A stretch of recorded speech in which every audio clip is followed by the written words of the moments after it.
औज़ुबिल्लाहिमिनश्शैतानिर्रजीम बिस्मिल्लाहिर्रहमानिर्रहीम। अस्सलाम वालेकुम स्टूडेंट्स, आज हम पढ़ने लगे हैं ENG 512 का लेसन नंबर 30 क्वेश्चनिंग अजम्पशंस। अच्छा, ENG 512 को लेके काफ़ी ज़्यादा स्टूडेंट्स परेशान है कि इसका पेपर मुश्किल आता है, कुछ समझ नहीं आ रही थी। तो इसका पेपर मुश्किल नहीं होता है, जस्ट होता ये है कि इसका पेपर वर्ड टू वर्ड जो होते हैं ना, वो नहीं क्वेश्चन आ रहे होते। मतलब हमने जो इस टाइप के क्वेश्चन याद किए होते हैं उस तरह से नहीं आ रहे होते। क्वेश्चन वही होते हैं लेकिन उन्होंने थोड़ा घुमा फिरा के पूछे होते हैं। तो इसके लिए हमें कॉन्सेप्ट्स क्लियर करने की ज़रूरत है। तो इंशाल्लाह आप मेरी वीडियोस को कम्प्लीटली वॉच करें। आपके जब कॉन्सेप्ट्स बिल्ड हो जाएंगे तो आपको ENG 512 बहुत ईजी लगेगी। फर्स्ट टॉपिक है हमारे पास bilingual ability and development, receptive bilingualism, bilingualism and language functions, bilingualism elective और obligatory, bilingual development in children, bilingual versus monolingual children. तो ये सारे टॉपिक्स हम इस चैप्टर के अंदर डिस्कस करेंगे। सबसे पहले हम बाइलिंगुअल एबिलिटीज़ के बारे में पढ़ लेते हैं। Depending on the reason for using their languages, bilingual may have only oracy abilities in one language or the other, the abilities to listen and speak and not literacy abilities। अच्छा, oracy abilities कौन सी होती हैं? किसी language को spoke करने की abilities, यानी कि आप किसी भी लैंग्वेज को बोल तो अच्छे से सकते हैं लेकिन आपकी जो मतलब कि रिटन एबिलिटीज़ है ना, वो उस लैंग्वेज में अभी नहीं है। और उसके अलावा कन्वर्सेशन में आप इंगेज हो सकते हैं। और लिटरेसी एबिलिटीज़ का मतलब होता है राइट करना और हाँ, लैंग्वेज को ना उसकी आप रिटन जो एबिलिटीज़ हैं उसमें भी आप प्रोफिशिएंट हो। तो कोई भी लैंग्वेज जब हम सीख रहे होते हैं तो सबसे पहले हम उसकी ऑरेसी एबिलिटीज़ जो है वो डेवलप करते हैं। The ability to read and write either language or vice versa, or they may have as the deaf do signacy and the ability to interpret and produce signs। अब signacy क्या होती है, ये वाला भी आपसे पूछा जा सकता है। इसके मतलब MCQs भी आया हुआ था। ये साइंस को प्रोड्यूस करना और साइन को समझना, यानी साइन को इंटरप्रेट करना और उनको प्रोड्यूस करना, तो इस एबिलिटी को कहते हैं signacy। Any one of these abilities may be manifested in different combinations among bilingual individuals। Productive bilingual abilities कौन सी होती हैं? जिसमें हम लैंग्वेज को प्रोड्यूस कर रहे होते हैं, यानी कि राइटिंग, स्पीकिंग और साइंस प्रोड्यूस करना। और रिसेप्टिव बाइलिंगुअल एबिलिटीज़ कौन सी होती हैं? जिसमें हम लैंग्वेज को रिसीव कर रहे होते हैं, लिसनिंग, रीडिंग और साइंस को इंटरप्रेट करना। There are 4 circumstances that often produce receptive or passive bilingualism। Receptive को ही पैसिव बाइलिंगुअलिज्म भी कहा जाता है। तो यहाँ पे इसकी 4 सर्कमस्टांसेस बताए गए जिनमें चिल्ड्रन जो है वो लैंग्वेज को प्रोड्यूस और रिसीव कर रहे होते हैं। Children of immigrants or minority backgrounds, those home languages are not promoted in the wider society, are often able to understand their parents and elders but are incapable of speaking the language themselves। अब यानी ना इस बारे में बात करें कि जो चिल्ड्रन सिर्फ लैंग्वेजेस को समझ सकते हैं, उनको बोल नहीं सकते, इसकी क्या रीजंस होती है, कौन से सर्कमस्टांसेस होते हैं इसके बिहाइंड। तो कुछ जो लोग होते हैं ना जिन्होंने जो हिजरत करके किसी और जगह पे जाते हैं, इमिग्रेंट्स होते हैं, तो उनकी लैंग्वेज अब उस सोसाइटी में तो नहीं बोली जा रही, क्योंकि बच्चों ने जाहिर सी बात है स्कूल जाना होता है, बाहर उनका फ्रेंड के साथ इंटरेक्शन होता है। तो अब उनकी जो लैंग्वेज है, उनके घर में बोली जाने वाली लैंग्वेज है, जो उनके पेरेंट्स बोलते हैं, वो उनके आसपास के लोग नहीं बोलते हैं। अब घर में रहने की वजह से वो उस लैंग्वेज को समझ तो सकते हैं लेकिन वो प्रोड्यूस वो वाली लैंग्वेज नहीं कर सकते। सेकेंड जो हमारे पास चांस होता है, जो सर्कमस्टांसेस में से है, वो है deaf children who are born to hearing parents. Deaf children जो सिर्फ बाज़ का ऐसा होता है ना कि बच्चे की जो सुनने की एबिलिटीज़ होती हैं वो होती नहीं है, बच्चे सुन ही नहीं सकते, तो वो अब कैसे बोलेंगे? तो वो समझ तो बहुत अच्छी तरह से रहे हैं अपने पेरेंट्स की लैंग्वेज को, लेकिन वो बोल नहीं पा रहे क्योंकि वो डेफ है। आगे हमारे पास those who have learned language in a traditional language program. कुछ ऐसे बच्चे होते हैं जिन्होंने लैंग्वेज को ट्रेडिशनल लैंग्वेज प्रोग्राम के थ्रू लर्न किया होता है। May understand, read and interpret the language learn well although they may be incapable of speaking, writing or producing signs।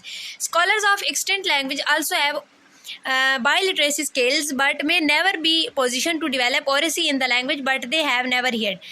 मतलब कि ना उनके जो लर्निंग का प्रोसेस था उसमें कुछ कमी रह गई कि वो बच्चे समझ तो सकते हैं लैंग्वेज को लेकिन वो बोल नहीं पा रहे। जिस तरह हम इंग्लिश लैंग्वेज को ज़्यादा अच्छे से समझ सकते हैं और बोल हम इतने अच्छे से नहीं सकते, इसकी भी हमारे ट्रेडिशनल जो लर्निंग मेथड्स है, हमारे ट्रेडिशनल जो क्लासरूम का एनवायरनमेंट था, मतलब कि जो उर्दू मीडियम स्कूल्स के बच्चे होते हैं उनका आप लोग को पता ही है, क्लासरूम में लैंग्वेज को इतना इंग्लिश लैंग्वेज को प्रमोट नहीं किया जा रहा होता है, उर्दू में इंस्ट्रक्शंस वगैरह दी जा रही होती है, तो हमें समझ तो आ रही होती है लैंग्वेज, लेकिन हम उतनी फ्लुएंटली लैंग्वेज को बोल नहीं सकते हैं। अब एक और रीज़न क्या हो सकती है? Bilingualism can also be consequences of language function, that is the use of the which one put either language। In fact, language ability and language function are often interrelated मतलब कि लैंग्वेज की जो abilities हैं हमारी language speak करने की और language ने जो फंक्शन परफॉर्म करना है, हमें जिस मकसद के लिए बोलना है, ये आपस में इंटर रिलेटेड होता है। Since one has to have the possibility to function and use a specific language or two language in order to develop ability to engage language practices that use either or both of the language. तो बाज़ औक़ात जब हम Urdu language बोल के अपनी बात समझा रहे हैं तो हम इंग्लिश क्योंकि बोलने में वैसे भी हेजिटेशन फील करते हैं तो हम इंग्लिश नहीं बोलेंगे। तो इस तरह जो हमारी इंग्लिश है वो भी जस्ट अंडरस्टैंडिंग ताकि रहेगी और हमारी जो मतलब कि इंग्लिश को बोलने की एबिलिटीज़ हैं, इंग्लिश में जो हमारी प्रोडक्टिव स्किल्स हैं वो डेवलप नहीं हो सकेंगी। Elective versus obligatory bilingualism, easy wording में बताती हूँ, नाम से ज़ाहिर है। इलेक्टिव वो वाला बाइलिंगुअलिज्म होता है जिसमें बच्चे अपनी चॉइस से बाइलिंगुअल होते हैं, अपनी मर्जी से वो दो लैंग्वेजेस को बोल रहे होते हैं, सीख रहे होते हैं। और ऑब्लिगेटरी बाइलिंगुअलिज्म वो होता है कि जिसमें उन पर प्रेशर होता है कि उन्होंने मस्ट वो लैंग्वेज सीखनी है, मस्ट होता है उनके लिए। वो पेरेंट्स की तरफ से भी हो सकता है, स्कूल की तरफ से भी हो सकता है और बाज़ औक़ात कुछ स्टेट्स में भी बाइलिंगुअल होना ज़रूरी होता है। तो ऑब्लिगेटरी बाइलिंगुअलिज्म वो होता है जिसमें आपकी चॉइस नहीं होती, जिसमें आपके लिए मस्ट होता है बाइलिंगुअल होना।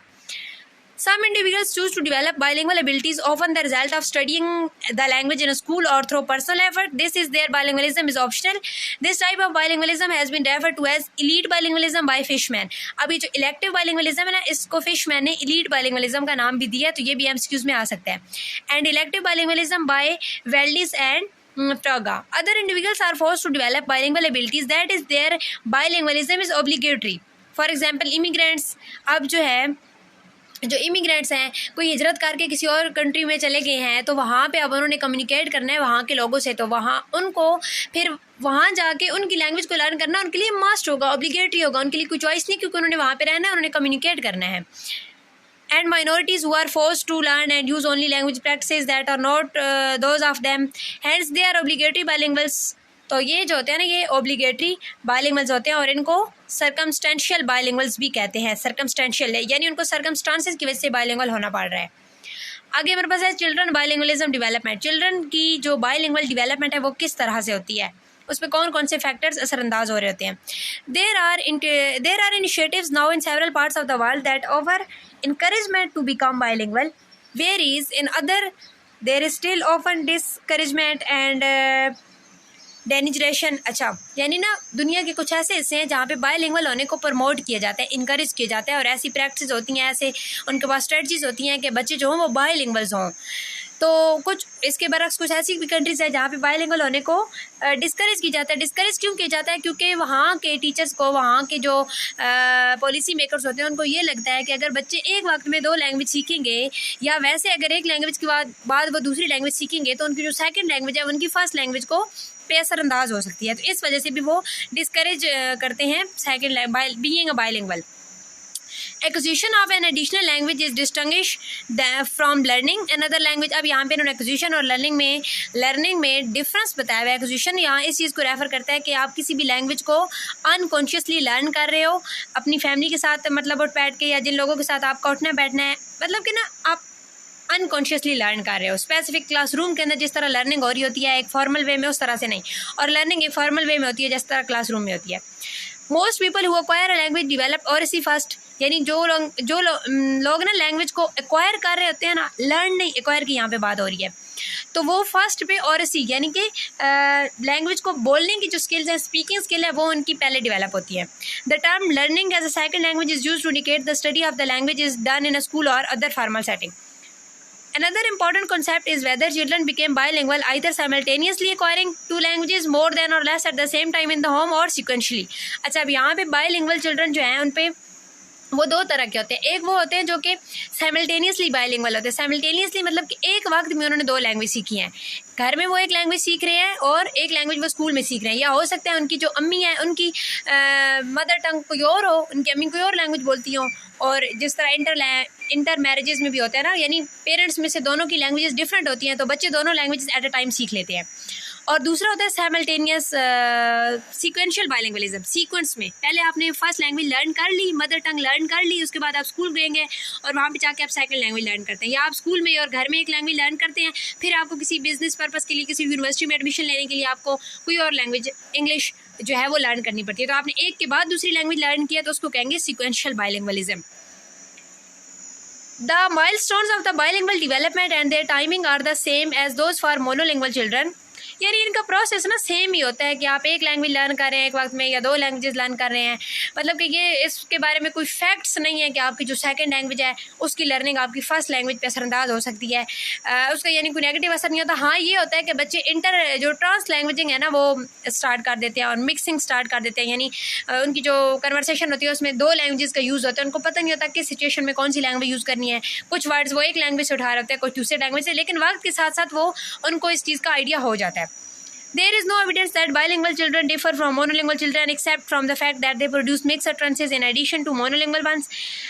यानी कि जिस बच्चे को अब एक लैंग्वेज आती है तो और एक बच्चे को 2 लैंग्वेजेस आती हैं, तो 2 लैंग्वेजेस जिसको आती है वो बाज़ औक़ात अब हम भी अपनी उर्दू में कुछ पंजाबी के वर्ड्स यूज़ कर रहे होते हैं और अपनी उर्दू के अंदर इंग्लिश के कुछ वर्ड्स यूज़ कर रहे होते हैं क्योंकि हमें इंग्लिश भी आती है। और एक ऐसा बच्चा जिसको सिर्फ उर्दू आती है तो वो सिर्फ उर्दू ही यूज़ करेगा अपनी कन्वर्सेशन के अंदर। तो ये फ़र्क होता है।